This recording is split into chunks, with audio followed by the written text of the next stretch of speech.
नमस्कार, मैं श्वेता। बिहारी न्यूज में आपका स्वागत है। खबरों की ओर बढ़ने से पहले एक नजर डालते हैं आज की सुर्खियों पर।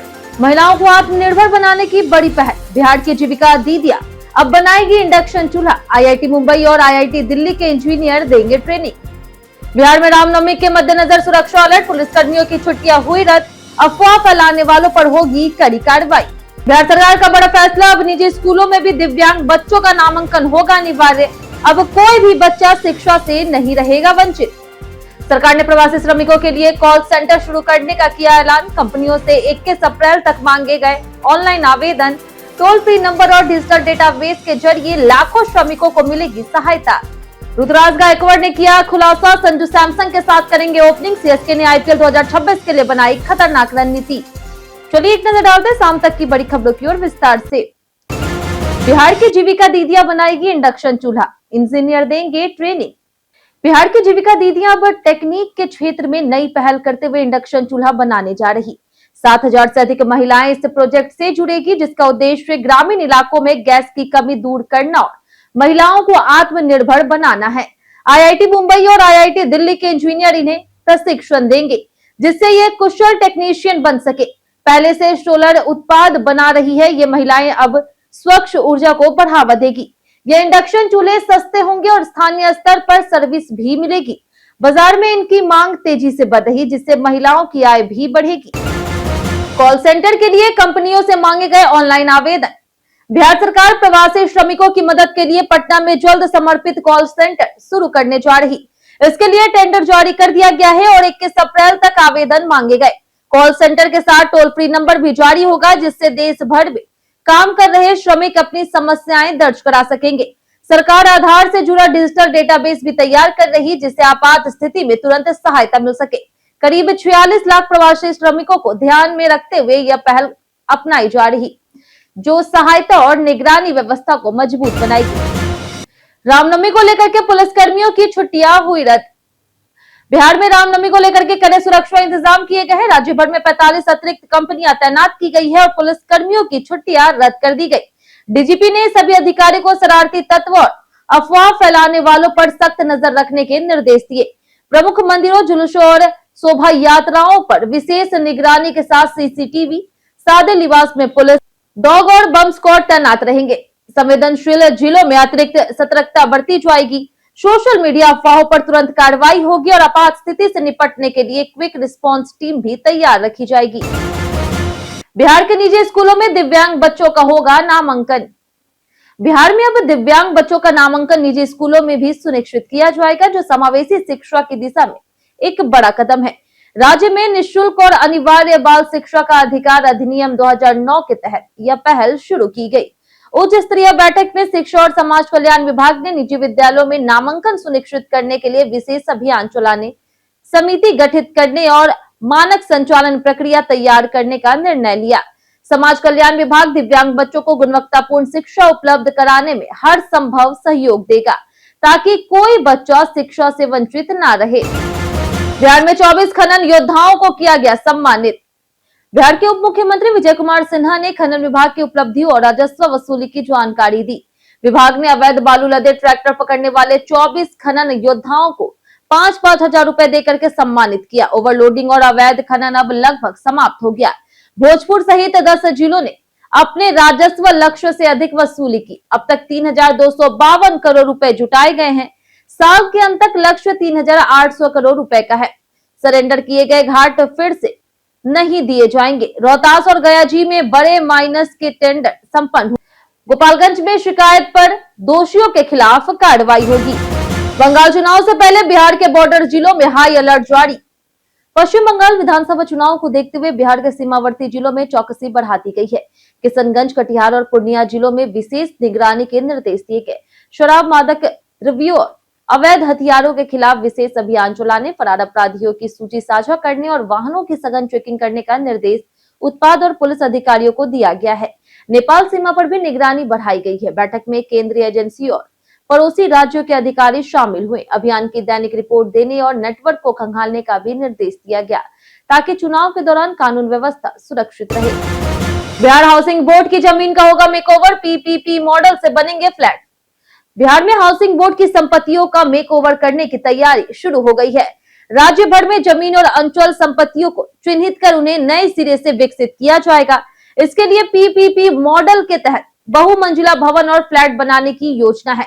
सरकार ने सभी संपत्तियों का ब्यौरा मांगा है, जिसमें लीज और अतिक्रमण की स्थिति शामिल है। पटना में ही 750 से अधिक अतिक्रमण चिन्हित किए गए हैं, जिन्हें हटाने की कार्रवाई शुरू हो चुकी है। अधिकारियों को निर्देश दिया गया है कि जमीन को अतिक्रमण मुक्त कर विकास कार्य तेजी से आगे बढ़ाए। बिहार में पेट्रोल डीजल की बड़ी कीमत। बिहार में पेट्रोल और डीजल की कीमतों में एक बार फिर से बढ़ोतरी हुई। गुरुवार सुबह से पेट्रोल 105.35 रुपए से बढ़ के 110.35 रुपए प्रति लीटर हो गया और डीजल 91.58 रुपए से बढ़कर के 94.58 रुपए प्रति लीटर हो गया है। यह बढ़ोतरी सीधे आम उपभोक्ताओं और वाहन चालकों पर असर डालेगी। डीजल महंगा होने से माल ढुलाई और परिवहन लागत बढ़ने की संभावना है, जिससे फल, सब्जी और अनाज जैसे दैनिक जरूरत की वस्तुओं की कीमतों में भी इजाफा हो सकता है। विशेषज्ञों के अनुसार अंतर्राष्ट्रीय कच्चे तेल की कीमतों और कर संरचना में बदलाव इसका मुख्य कारण है। बिहार आईएएस सीनियरिटी लिस्ट जारी, अंशुली आर्या नंबर 1। सामान्य प्रशासन विभाग ने बिहार कैडर के 316 आईएएस अधिकारियों की सिविल सूची 1 जनवरी 2026 के आधार पर जारी की है और इस पर आपत्तियां मांगी गई है। सूची के अनुसार अंशुली आर्या सबसे सीनियर आईएएस है, जबकि मुख्य सचिव प्रत्यय अमृत चौथे स्थान पर है। उनसे सीनियर तीनों अधिकारी फिलहाल केंद्र सरकार में तैनात हैं, जिनमें संजय कुमार और के पाठक शामिल है। प्रत्यय अमृत के बाद सीके अनिल का स्थान है। विभाग ने कहा कि अधिकारियों की आपत्तियों के बाद संशोधित सूची जारी की जाएगी, जिससे अंतिम वरिष्ठता क्रम तय होगा। बिहार डीएलएड एंट्रेंस 2026 अप्रैल अंत या मई में हो सकती है परीक्षा। बिहार विद्यालय परीक्षा समिति ने डीएलएड प्रवेश परीक्षा 2026 अप्रैल के अंत या फिर मई से पहले सप्ताह में कराने की घोषणा की है।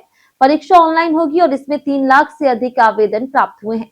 राज्य के 306 कॉलेजों में 30,800 सीटों पर नामांकन होगा, जिसकी प्रक्रिया जून मध्य से शुरू होकर के अंत तक पूरी हो जाएगी, जबकि नया सत्र जुलाई में शुरू होगा। परीक्षा 2.5 घंटे की होगी, जिसमें 120 बहुविकल्पीय प्रश्न पूछे जाएंगे। सीटों में विभिन्न वर्गों के लिए आरक्षण लागू रहेगा, जबकि पॉलिटेक्निक और आईटीआई अभ्यर्थी नामांकन के पात्र नहीं होंगे। हड़ताल करने वाले अधिकारियों पर गिरेगी गाज, विभाग ने दी चेतावनी। बिहार में हड़ताल पर गए राजस्व अधिकारियों पर अब सख्त कार्रवाई की तैयारी है। राजस्व और भूमि सुधार विभाग ने उन अधिकारियों की सूची मांगी है जो 25 मार्च शाम 5 बजे तक काम पर नहीं लौटे। विभाग ने सामूहिक अवकाश को अवैध करार देते हुए चेतावनी दी है कि गैर हाजिर अधिकारियों पर निलंबन, वेतन कटौती और सेवा में टूट जैसे कार्रवाई हो सकती है। उप मुख्यमंत्री ने पहले ही समय सीमा तक काम पर लौटने का निर्देश दिया था। अब 1-2 दिनों में बड़े स्तर पर अनुशासनात्मक कार्रवाई होने की संभावना है, जिससे हड़ताली अधिकारियों पर दबाव बढ़ गया है। बिहार मदरसा बोर्ड का रिजल्ट जारी, टॉपर्स लिस्ट पर बना सस्पेंस। बिहार मदरसा एजुकेशन बोर्ड ने फोकानिया यानी कि मैट्रिक और मौलवी यानी कि इंटर के सभी स्ट्रीम के रिजल्ट जारी कर दिए। इस बार पास प्रतिशत काफी बेहतर रहा, जहां फोकानिया में 94.79% और मौलवी के विभिन्न स्ट्रीम में 93 से 95% छात्र सफल हुए। हालांकि बोर्ड ने टॉपर्स लिस्ट जारी नहीं की, जिससे पारदर्शिता पर सवाल उठ रहे। परीक्षा के करीब 2 महीने बाद रिजल्ट घोषित हुआ। कॉमर्स स्ट्रीम में कम छात्र शामिल हुए, लेकिन सफलता दर अच्छी रही। बड़ी संख्या में छात्र प्रथम और द्वितीय श्रेणी में पास हुए, जो बेहतर प्रदर्शन का संकेत देता है। बिहार ओपन फीडे टूर्नामेंट में रेयान मोहम्मद की शानदार जीत। पटना के पाटलिपुत्र खेल परिसर में बिहार ओपन फीडे रेटिंग शतरंज प्रतियोगिता की शुरुआत हुई, जिसमें 4 देशों और 18 राज्यों के 617 खिलाड़ियों ने भाग लिया। टूर्नामेंट में एक ग्रैंड मास्टर, एक इंटरनेशनल मास्टर और 3 फीडे मास्टर शामिल है। दूसरे चक्र में रूस के ग्रैंड मास्टर पीटर क्रियाकोव ने शानदार जीत दर्ज की, जबकि बिहार के रेयान मोहम्मद और बंगाल की आलेख्या मुखोपाध्याय ने भी प्रभावशाली प्रदर्शन किया। पहले दिन सभी वरीय खिलाड़ी विजयी रहे। आयोजकों ने कहा कि इस तरह के आयोजन से बिहार के युवा खिलाड़ियों को राष्ट्रीय और अंतर्राष्ट्रीय स्तर पर आगे बढ़ने का अवसर मिलेगा। अनंत सिंह की ख्वाहिश, नीतीश के बेटे निशांत बने मुख्यमंत्री। जदयू विधायक अनंत सिंह ने बयान दिया है कि उनकी इच्छा है कि नीतीश कुमार के बेटे निशांत कुमार बिहार के अगले मुख्यमंत्री बने। उन्होंने निशांत को पढ़ा लिखा और योग्य बताते हुए मुख्यमंत्री पद के लिए उपयुक्त बताया। अनंत सिंह ने कहा कि अगला मुख्यमंत्री कौन होगा यह तय नहीं है। उन्होंने यह भी दोहराया कि अब वे चुनाव नहीं लड़ेंगे और उनके परिवार के सदस्य राजनीति में आएंगे। वहीं दुलारचंद हत्याकांड में उन्हें हाईकोर्ट से जमानत मिल चुकी है, जिसके बाद वे जेल से रिहा हुए। सैमसन के साथ ओपनिंग करेंगे Ruturaj Gaikwad. Chennai super kings IPL 2026 में युवा खिलाड़ियों के साथ नए दौर की शुरुआत करने जा रही। टीम ने संजू सैमसन को शामिल कर भविष्य के लिए मजबूत आधार तैयार किया। कप्तान ऋतुराज गायकवाड़ ने साफ किया कि वह सैमसन के साथ ओपनिंग करेंगे, जिससे टॉप ऑर्डर और मजबूत होगा। टीम में आयुष महात्रे भी ओपनिंग के दावेदार हैं। वहीं चोटिल नाथन एलिस के बाहर होने से सीएसके को झटका लगा, लेकिन उनकी जगह ऑस्ट्रेलिया के तेज गेंदबाज स्पेंसर जॉनसन को टीम में शामिल किया गया, जो पहले भी आईपीएल में खेल चुके हैं। बीते दिन हमारे द्वारा पूछे गए सवाल का जवाब आप लोगों में से बहुत लोगों ने हमारे कमेंट बॉक्स सेक्शन में लिख कर दिया है। जिन्होंने हमारे द्वारा पूछे गए सवाल का जवाब दिया उनके नाम में नगेंद्र कुमार, राजकिशोर महतो, राम बाबू दास, मनोज दास, लक्ष्मी मेहता, संजीत कुश शर्मा, रवि मोहन वर्मा, रणधीर सहनी, सुरेंद्र कुमार, जितेंद्र ठाकुर, अनीश कुमार, जगन्नाथ शाह, शशि कुमार, बबलू कुमार, अनवर करीम खान, नौशाद राजा, पारस सिंह, अमित कुमार, प्रमोद कुमार, सोनी देवी, दीपक कुमार, जगदीश चौधरी, राजेश कुमार, मुन्ना कुमार, बाबूलाल मरांडी, अमरनाथ शाह, विजय कुमार, राजेंद्र ताती, सुबोध कुमार और बारूद पटेल। इसी के साथ बढ़ते आज के सवाल की। आज का सवाल है कि आज के युवा सिर्फ सरकारी नौकरी के पीछे भाग रहे या नए रास्ते खोज रहे हैं। आप अपना जवाब हमें हमारे कमेंट सेक्शन में लिखकर जरूर बताएं। आज के लिए इतना ही। बिहार की तमाम खबरों के साथ बने रहने के लिए देखते रहे बिहारी न्यूज, और साथ ही अगर आप यूट्यूब चैनल पर देख रहे तो चैनल को सब्सक्राइब कर दें, और अगर आप फेसबुक पेज पर देख रहे तो लाइक और फॉलो जरूर करें।